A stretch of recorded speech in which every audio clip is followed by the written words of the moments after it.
ప్రాంత ప్రజల సమస్యలు తెలిసిన వ్యక్తిగా నేను మీ ముందు నిలిచి ఉన్నాను. మరి మీ సేవలో నన్ను ఇంతకాలం ఇన్ని సంవత్సరాలు మీ మధ్యలో ఉండే అవకాశం ఇచ్చి నాకు ఇవాళ బీఆర్ఎస్ పార్టీ అభ్యర్థిగా ఉన్నప్పుడు ఒక విద్యావంతునిగా నా బాధ్యతలు ఏంటి అని నేను కనుక్కున్నాను.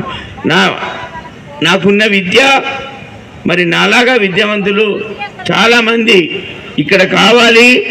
మన పేదింటి పిల్లలకు నేను ఆఫీసర్గా ఉన్నప్పుడు ఎన్నో అంశాలు చూశాం.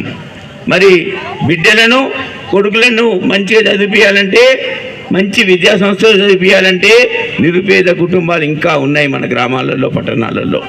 మరి మొదటి సంవత్సరం నారాయణ స్కూల్లోనో, చైతన్య స్కూల్లోనో, పక్కనున్న కాన్వెంట్ స్కూల్లోనో చదివిస్తే రెండో సంవత్సరం ఇంటర్మీడియట్ వచ్చేసరికి 70,000 లక్ష రూపాయలు ఫీజు కట్టాలి. మరి ఆ తల్లిదండ్రులకు ఎంతో కష్టమై ఆ ఫీజు కట్టలేని పరిస్థితి.